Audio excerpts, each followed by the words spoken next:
c'était nul à chier. Et ça aussi c'était nul à chier. Bon, allez, on commence la vidéo parce qu'on n'a pas que ça à foutre. Hard to breathe, but that's alright. Hush.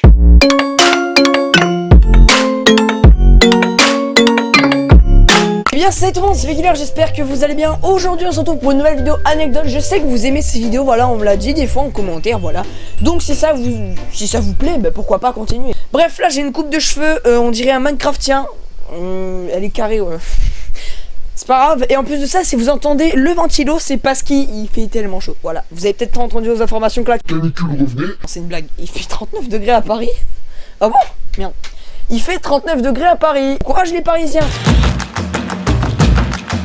Première anecdote, ça concerne la famille et il se trouve que j'ai fait une énorme bêtise avec la famille. Arrête! Et donc du coup voilà, mon père m'a toujours expliqué que la famille c'est plus important que la console, les amis, etc. Bref, jusqu'à là. Rien d'anormal, vous allez me dire, vous avez raison. Le seul truc c'est que moi je privilégiais la console à la famille. Et donc du coup j'étais abruti par les mauvais langages, etc. Donc du coup avec ma cousine on s'amusait toujours à... Mais qu'est-ce que tu fais là, mec? Attends, c'est comme Squeezie, je me fais agresser en pleine vidéo. Qu'est-ce que tu fous là? Mec! Non mais le mec il t'a arrivé en fait. Je vais te niquer ta mère. Il va venir niquer ta mère.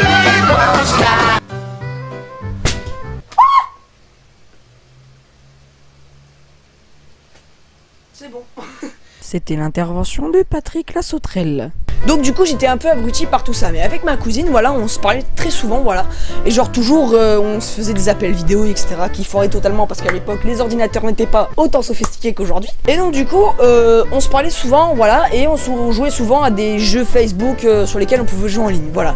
Sauf qu'un jour, elle ne pouvait pas jouer avec moi, tout simplement. Et je me suis énervé. Mais genre énervé, je sais pas, je devais avoir 6-7 ans.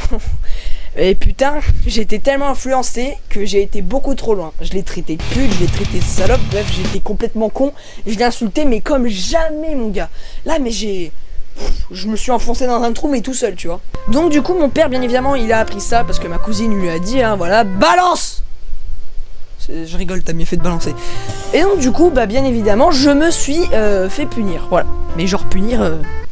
le tal sur le cul, tu vois. Du coup, bien évidemment, je me suis pris une putain de fessée sa mère. Et on m'a mis une putain de fessée, mais sur le cul, bordel, j'avais encore la marque de la main de mon père. C'est pour dire à quel point c'est énorme, quoi. Genre, c'était la fessée la plus douloureuse de ma vie, voilà. Du coup, voilà, c'était la première anecdote. La deuxième, ça concerne les amis, voilà.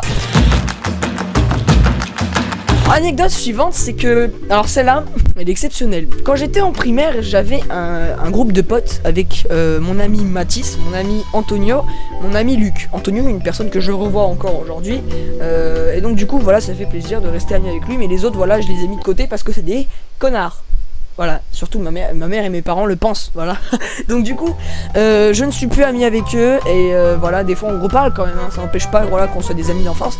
Sauf que... notre groupe de 4 était un vrai groupe de oh putain, j'ai du mal à parler. On était un vrai groupe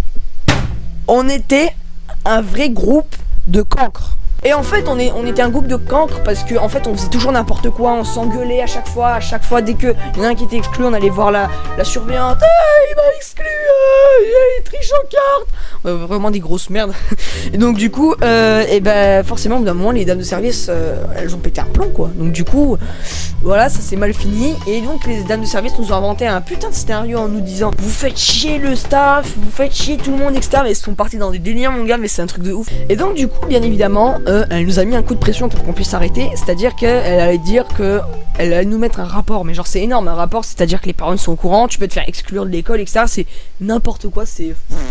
on part de loin juste pour des embrouilles d'amis, quoi. Et donc du coup, on n'a jamais eu de rapport. Et il se trouve que quelques années après, on a revu cette surveillante. Voilà, on s'est rappelé un peu les mauvais souvenirs qu'on avait vécu avec elle. Et donc du coup, on lui disait du coup, est-ce que c'était vrai, tu sais, l'histoire quand tu faisais chier avec ton staff là? Est-ce que le fait que t'allais nous mettre un rapport, c'est vrai? Bah, elle nous a dit non. C'était pour nous mettre la pression, quoi. À ce moment-là, dans ma tête, j'avais un tout petit peu envie de m'énerver parce que à l'âge que t'as en primaire, c'est-à-dire jusqu'à 10 ans, quoi, t'as pas le droit de faire ça. Là, t'es juste en train de mettre un putain de coup de pression à une personne et ça se fait, mais tellement pas, bref. Ensuite, il y a une anecdote où je me suis fait passer pour un putain de gaucher. Alors, je suis droitier. Et donc, du coup, il se trouve qu'un jour, je me suis fait une blessure. C'est-à-dire que quelqu'un, en fait, on jouait au foot et ben, en fait, il m'a shooté dans la main. Sauf qu'il a pas fait exprès. J'étais en train d'attraper la balle, j'étais au goal et puis le mec il a shooté dans ma main comme ça. Alors après il m'a dit qu'il a pas fait exprès, je sais pas en fait. Donc du coup j'ai les doigts qui ont bien gonflé et c'était très douloureux sa mère. Parce que le mec il avait une belle paire de chaussures qui m'a shooté dans la main. Bref ça faisait hyper mal. Et en fait c'était la main gauche. Et je suis droitier. Sauf que moi flemmard que je suis, j'aime pas écrire. Voilà, je déteste écrire encore aujourd'hui. Je me suis fait passer pour un gaucher pour ne pas écrire. Voilà, parce que j'avais un plâtre à la main gauche. Donc du coup je me suis fait passer pour un gaucher pour pas écrire. Sauf que la maîtresse elle commence à avoir des doutes, elle me dit what the fuck mec t'es droitier à la base il me semble. Moi je lui dis bah non je suis gaucher. Et là je fais semblant d'écrire mal avec la main droite pour lui montrer que je suis bel et bien gaucher. Elle a gobé et des jours après je lui ai avoué que bah, j'étais droitier en fait.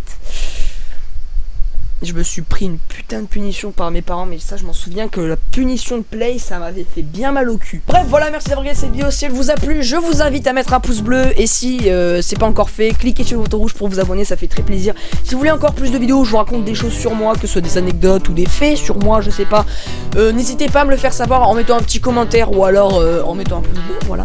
Ça me fait très plaisir de vous raconter un peu ma vie, ça vous permet un peu de mieux me connaître, mon caractère et moi, sachant que j'ai hérité du caractère de ma mère et c'est un caractère très dégueulasse, étant donné que je suis beaucoup râleur, je m'énerve très vite et voilà, c'est dégueulasse.